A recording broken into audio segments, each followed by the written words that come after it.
한반도 미래연구원의 연구위원으로 있는 이일환입니다. 오늘 제가 말씀드릴 주제이자 내용은 정보 예측과 2030년도 핵세계가 되겠습니다. 특히 이 주제를 제가 선정을 하고 여러분께 말씀드리고자 하는 이유는 국정원장이라고 하는 정부의 우리나라의 총수에 해당이 되죠. 이 국정원장이 교체가 또 되고, 북한이 여전히 남북관계 문제에 있어서 또는 북한의 자체 국력을 위해서라도 이 핵 문제를 포기하지 않고 핵 고도화를 계속 추진하겠다고 천명을 하고 있기 때문에 한번 이 점을 새롭게 성찰해보고 점검해보고 상상해보는 것도 매우 중요한 의미가 있다고 생각해서 이 주제를 선정을 하고 여러분께 말씀을 좀 드려볼까 합니다. 사실 이 정부 예측 분야는 저의 평소의 소신이기도 합니다. 정보기관에 하는 일이 공작도 있고 수집도 있고 수사도 있고 사이버 문제도 있고 많은 분야의 일을 하고 있습니다만 가장 중요한 일은 저는 예측이라고 생각을 합니다. 예측을 해야 거기에 맞춰서 계획도 세우고 또 대책도 세우고 해결책도 제시할 수 있다고 생각합니다. 그런데 문제는 뭔가 하면 이 정보 예측이라고 하는 것을 우리가 사실상 많이 간과하고 있지 않나는 생각을 합니다. 너무 소홀히 하는 부분이 없지 않아 있습니다. 이 예측이라고 하는 것이 기본적으로 사람을 피곤하게 하는 일이죠. 그런 일 때문에 사람들은 예측하기보다는 과거의 일을 얘기하기를 더 좋아하고, 현재 문제를 예측적 판단이라기보다는 현재의 상태에서 문제를 풀어가려고 하는 그런 현상을 이제 우리가 많이 목도를 하게 됩니다. 그렇게 하다 보니까 실질적으로 미래에 벌어지는 상황을 정확하게 예측하지 못하고 오판을 하거나 실기를 하거나 놓치는 경우가 많은 것을 우리가 종종 볼 수 있습니다. 그 하나가 바로 이제 그 9.11 사태라고 하는 것을 여러분은 잘 알고 계실 겁니다. 9.11 사태 정확하게 예측하지 못함으로써 미국이 중심으로 얼마나 큰 재앙적 결과를 가져왔는지는 여러분이 제가 말씀드리지 않아도 잘 알고 있을 거라고 생각합니다. 최근에 코로나 발생 사태도 사실 그 발생이 징조가 있고 그것이 퍼져나가고 있음에도 예측이라는 관점에서 보면 결코 정확하지 못했습니다. 다들 그거를 축소하거나 그거를 경시하거나 그 파급 영화를 간단히 보는 그런 현상들이 많이 나타났고, 그것이 지금 코로나가 종식되지 못하고 팬데믹이라고 하는 세계적인 그런 나쁜 영향까지 지금 확산되고 있는 걸 지금 여러분들이 목도를 하고 있습니다. 우리가 예측에 대해서 특별히 말씀드리고 싶은 것은 뭔가 하면, 예측은 결국 선형적이지 않다. 말하자면 길을 똑바로 가듯이 한 길로 똑바로 가는 것은 결코 아니다. 언제 무슨 일이 터질지 모르는, 한마디로 얘기해서 검은 백조가 탄생할 수 있는, 블랙스완이 탄생할 수 있는 것을 예측을 해야 한다. 특히 오늘에 있어서 복잡성이나 사회가 훨씬 더 불확실성이 높아가는 현대 사회에 있어서는 그 예측이라고 하는 것은 예측할 수 없는 것을 예측해야 되는 그런 시대가 왔다고 저는 분명히 생각을 합니다.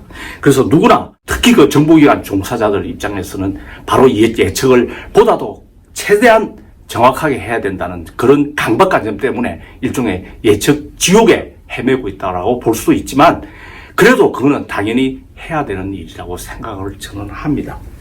두 번째로 말씀드리고 싶은 것은, 지금까지 그 각 정보 공동체에서 또 정보기관에서 예측한 사례를 구체적으로 제시를 하고 여러분들께 한번 말씀을 드려볼까 합니다. 여러 가지 예측적인 사례가 많이 있었습니다만은 그 2004년도에 미국 DNI가 예측을 한 것입니다. 그 DNI는 미국은 정보 공동체 16개입니다. 근데 그 9.11 테러가 발생을 하고 나서 국가정보국이라고 하는 새로운 정보기관을 만들었습니다. 일종의 말하면 정보 컨트롤하는 기관이라고, 상위 기관이라고 할 수가 있겠습니다. 그 DNI가 당시 2004년도에 5개 대륙, 그러니까 세계에서 각 분야의 나름대로 좀 전문가라고 자청하는 사람들을 모아놓고 예측한 사례입니다. 그 예측한 사례를 보면 예측이 얼마나 힘들고 부정확하고 불확실할 수 있는지를 잘 보여주고 있습니다. 거기서 이제 세 가지 범주로 나누어서 한번 여러분께 간단히 말씀을 드려볼까 합니다. 지금 보면 맞춘 것이 한 6가지 정도 됩니다. 그 첫 번째가 또 한 미국 동맹 체제 이완이죠. 지금 트럼프 이후로 잘 나타나고 있습니다. 한미동맹뿐만 아니라 유럽 나토와의 동맹이 균열되고 있는 것은 여러분 흔히 신문지상에서 많이 보고 있을 것입니다. 사실은 미국은 적어도 오래 전부터 이 동맹관계의 거래에 있어서 미국이 상당히 손해를 보고 있다. 라는 인식을 많이 가졌어서 백인 주류사회 중심으로 나온 것도 여러분 알고 계실 겁니다. 미국 동맹체제에 대한 반발은 한마디 말로 정리할 수 있습니다. 썩은 거래다. 미국이 손해를 보는 썩은 거래다. 그런 것들이 반영이 돼서 오늘 지금 트럼프가 동맹 문제에 대해서 상당히 부정적으로 행동을 한다고 있다고 볼 수 있겠습니다. 미국 우선주의는 뭐 너무나 잘 알고 있습니다. 트럼프가 지금 계속적으로 주도하고 있는 거기 때문에. 그 다음 세 번째로 주목할 내용이고 또 그 예측에서 맞췄다고 볼 수 있는 부분이 바로 국제기구 세태입니다. WHO 이번에 여러분들 많이 보셨을 겁니다. 친중, 중국 경사 또는 중국 중심적으로 중국 편향적으로 운영을 함으로써 미국이 열이 나서 WHO로 또 지원금도 지금 삭감하겠다는 그런 조치까지 발표를 했고, 그 다음에 유엔도 그렇습니다. 이번에 코로나 사태에 있어서 유엔이 제 역할을 거의 하지 못했다고 할 수 있습니다. 옛날에 에볼라 사태가 발생을 했을 때는 유엔 안보리가 소집이 돼서 나름대로 결의안도 내기도 했습니다. 근데 이번에 코로나 같이 이렇게 전 세계적인 전염병이 확산되고 있음에도 불구하고 유엔이 별다른 그 성명서조차도 결의안조차도 지금 내지 못하고 있습니다. 유엔이 제 기능을 못하고 있다는 것을 지금 잘 보여주고 있는 사례이기도 합니다. 미국이 다시 위대하게 만들자는 것은 뭐 지금도 그 우선주의와 같이 연결이 돼서 지금 미국을 지배하는 사조이고요.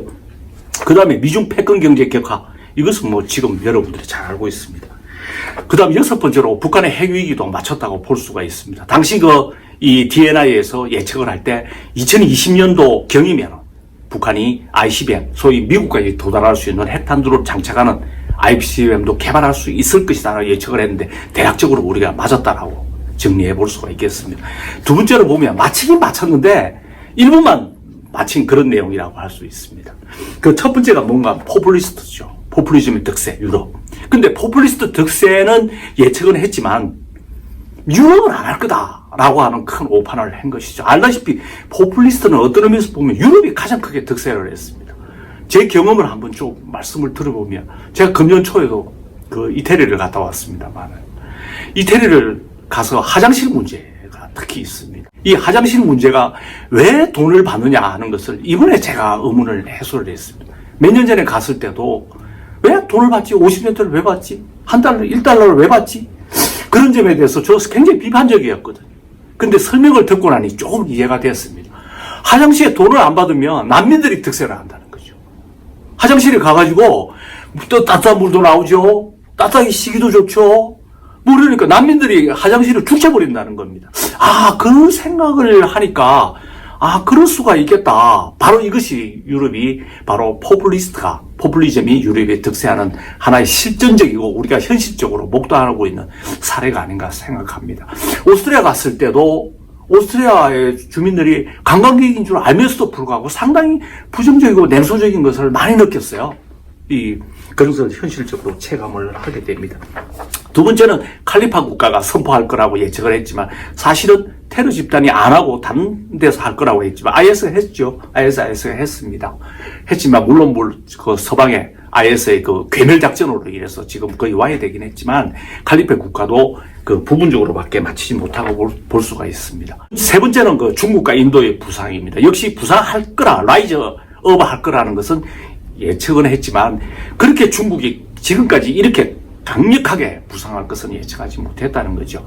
특히 인도가 이제 크게 부상함으로써 우리가 알고 있습니다. 인도 태평양 정책이라고 하는 미국이 대중국 포위 전략을 새롭게 설정한 것을 알고 있습니다. 우리나라도 상당히 곤혹스러운 입장인 걸로 알고 있습니다. 일본은 적극적으로 인도 태평양 정책에 합세할 것을 선언을 했지만 우리는 상당히 지금 어떻게 보면 눈치 보는 그런 자세를 취하고 있는 것으로 알고 있습니다.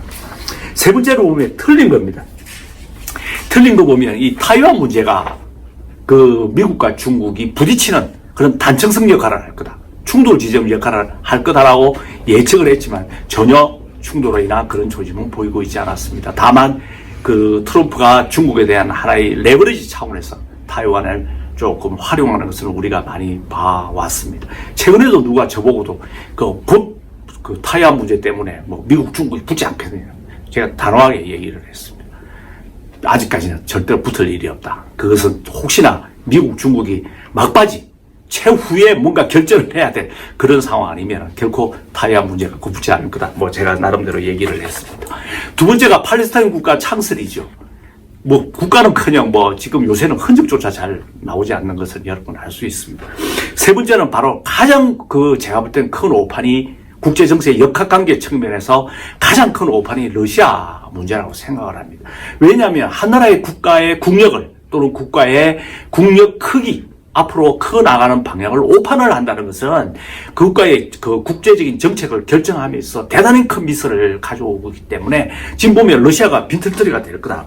이름하여 다운 앤 다웃을 할 거다라고 예측을 했음에도 불구하고 러시아는 지금 강력한 상태를 보이고 있습니다. 물론 미국의 제재로 인해서 일부 경제적 어려움이 있는 건 사실이지만 러시아는 분명히 조금씩 국력이 커가고 있는 것을 우리가 부인할 수 없을 거라고 저는 생각을 합니다. 러시아가 시리아 전쟁에 결국 개입을 해서 어떻게 보면 서방이 졌다고도 볼 수 있습니다. 러시아는 여전히 시리아에 대한 영향력을 가지고 있고 또 그루지아 병합이라든가 이것을 우리가 지금 잘 보고 있습니다. 또 하나는 러시아는 푸틴이 이전에 핵탄두가 2,500개 정도에 불과했는데 지금 8,000개 정도 핵탄두를 늘렸다는 것이 지금 정설로 인정이 되고 있는 사실입니다. 네 번째 큰 오판이고 예측의 실패가 바로 이 글로벌화입니다. 앞으로 글로벌은 여러분 잘 알다시피 사람이나 물품, 인력들이 자유롭게 이동하는 그런 공간을 말하는 거죠. 이 글로벌화가 물론 예측을 한 시점이 2004년이었고 금융위기가 2008년에 터졌습니다. 이 금융위기가 터짐으로써 글로벌에 대한 심각한 문제 얘기를 사람들이 하게 됩니다.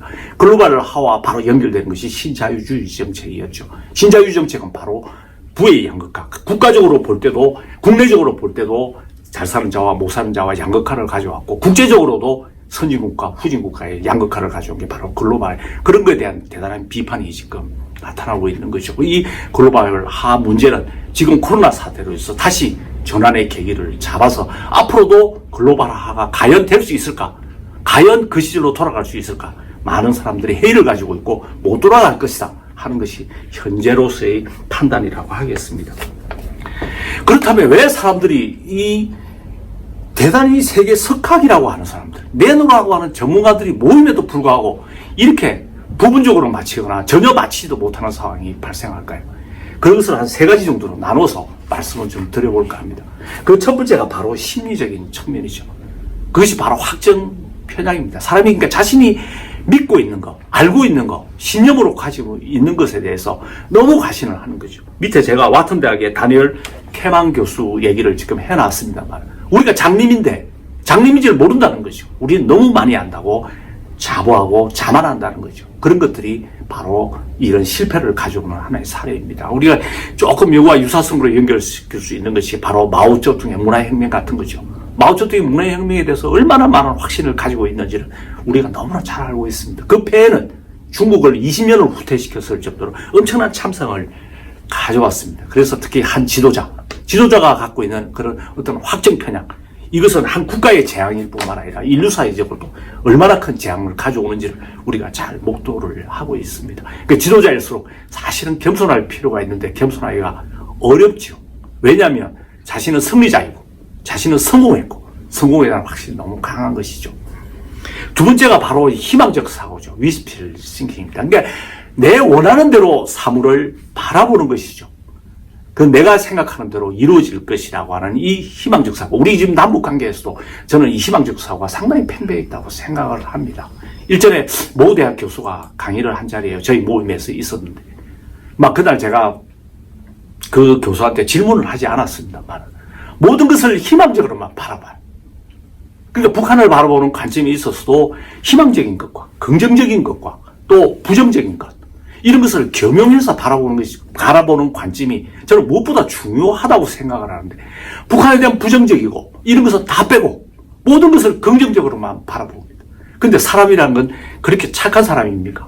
인간은 복합적이지 않습니까? 우리가 셰익스피어 햄릿에서도 잘 알고 있습니다. 인간은 매우 복합적 심성을 가지고 있습니다. 좋은 마음, 나쁜 마음, 상황에 따라서 좋기도 하고 나쁘기도 하고 자치통감 같은 데서도 그런 게 나옵니다. 사람은 언제든지 변화한다는 것을 잘 보여주고 있는 것이죠. 그걸 북한이라고 해서 항상 선하게만 행동하나요?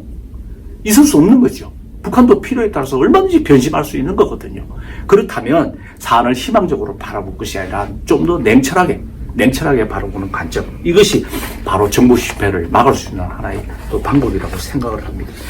이제 세 번째 보통 보면 사람이라는 것은 이 추상적인 것에 대해서 쉽게 받아들이지 못하는 경향이 있는 거죠. 뭔가 숫자로 제시하고 그림으로 제시하고 도식화가 되면은 쉽게 사람들이 받아들이지만 추상적으로 뭘 설명하면 잘 받아들이지 못하는 이 인간의 속성이죠.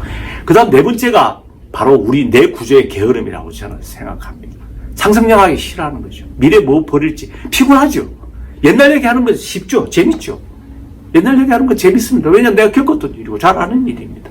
근데 미래는 상상을 해야 되고 어떤 일이 벌어질지 글쎄 자신도 좀 없고 바로 이는 우리 뇌 구조. 우리 뇌 구조도 사실은 새로운 것을 받아들이기보다는 옛날 얘기하는 것을 좋아한다는 거죠. 1989년도에 문익환 목사가 북한의 밀북 사건을 한 적이 있었습니다. 당시에 이제 나이 든 세대들은 조금 기억을 하리라고 생각을 합니다. 젊은 세대들한테는 좀 생소한 얘기가 되지요. 갑자기 평양 순환공항에 내렸습니다. 제가 기억하는 날짜가 3월 4일인가 그러걸로 정확한지 모르는데 제가 대략 그 날짜로 기억을 합니다. 모두들 깜짝 놀랐습니다. 순환공항에 내려서 대대적으로 환영받는 모습이 포착이 됐습니다. 난리가 났습니다. 이때 이 문익환 밀북 사건에 있어서 결정적인 에러가 뭐였냐면 정부 징후가 전혀 없었던 것이 아닙니다. 분명히 시그널이 있었습니다. 징후가 있었습니다. 근데 문제는 뭔가 하면 최초에 그 내용을 안 사람과 올라가는 보고 과정에서 전부 무시를 했습니다. 특히 중간관리자들이 그렇게 했습니다. 왜냐? 과거에 그런 일이 없었거든요. 과거에 없었는데 평양을 어떻게 가? 무슨 방법으로 가? 라고 하는 매우 단순하고 상상력이 부족한 현상이 문익환 밀북 사건이라고 하는 당시로서는 엄청난 그 예측 실패의 사례를 가져왔습니다. 두 번째는 조직적 요인을 들 수가 있습니다. 집단 사고죠. 그룹 싱킹입니다. 같은 사람끼리 모이면 편하죠. 생각이 같고 동질화되어 있고 편하긴 합니다. 그렇지만 이견이나 소위 말해서 다른 의견이 들어올 공간이 없죠. 제가 그 중국의 CGTN을 자주 봅니다. 그러니까 중국의 글로벌 외신 채널이죠. 그걸 자주 보면 중국의 시각을 좀 알고 싶어서 제가 이제 자주 보는데 그게 내세우는 프로그램 네이밍이 있습니다. 그 TV에 See the Difference입니다. 달리 보지 않는 것, 다른 것을 보여주겠다. 저는 그 표현을 아주 상당히 그 가슴에 깊이 받아들입니다. 우리가 다른 것을 바로 보여주고 받아들여야 되는데 인간은 기본적으로 싫죠. 나와 다른 의견을 가진 사람들, 나와 다른 의견을 가진 집단들 그냥 없애는 정도가 아니라 때려 부수고 싶죠. 그 사람의 본능이죠. 한국 사회에서도 지금 많이 나타나고 있죠. 진영 논리를 통해서. 두 번째가 뭔가 하면 시대에 맞지 않는 분석틀입니다. 아까 제가 말씀드린 그 우리 뇌 구조 그거하고도 조금 연관이 되는 거죠. 과거에 했던 방식을 자꾸 답습하는 거죠. 그걸 적용하는 거죠. 하나의 그 요거는 조금 코로나 때문에 제가 그 서울 시민회의에 그 하나의 위원으로 들어가 있습니다. 요것도 지금 온라인으로 주로 회의를 합니다. 역시 온라인에 아직 익숙지를 않아서 상당히 좀 뭘 애를 먹는다고 그럴까요? 좀 그런 측면은 있긴 한데 제가 이 회의를 온라인으로 2번을 참가해서 보니까 사람들의 나름대로 현실 문제, 코로나 문제에 관심 있다고 하는 사람들을 모아놓은 그런 집단 조직체임에도 불구하고 얘기하는 수준은 신문 보도 수준은 전혀 벗어나지고 있지를 못합니다. 전혀 벗어나고 있지를 못합니다. 물론 개인적으로 노력을 하지 않았거나 그 사람들의 수준이 그렇거나 하는 차원은 있겠지만 그런 수준은 전혀 벗어나지 못하고 있다는 점에서 코로나 사태 이 서울시민회의가 갖고 있는 어떤 한계 그런 것을 제가 지금 많이 느꼈습니다. 세 번째가 뭔가 하면 이제 환경적 요인이 될 수 있다고 하겠습니다. 아까 제가 잠깐도 언급한 부분이 있는데 역시 상상력이 부족합니다. 미래의 변화에 대해서 다양한 각도로 다양한 시각으로 우리가 있지 않을 거라고 생각하는 것조차도 상상하는 노력을 해야 되는데 역시 우리가 좀 뇌가 게을러서 상상력을 자꾸 안 하려고 하죠. 역시 가장 두 번째로 이 문제가 되는 것은 인간의 복잡한 심상입니다. 인간이 매우 다양하고 복합적인 구조를 가진 것이 이 예측을 매우 어렵게 만드는 또 요인이라고 할 수가 있죠.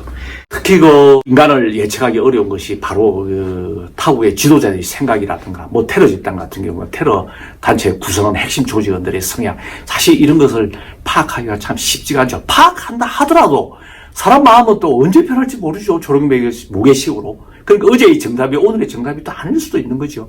막 이런 것들이 우리가 예측을 상당히 어렵게 하는 그런 요인이라고 생각을 합니다. 감사합니다.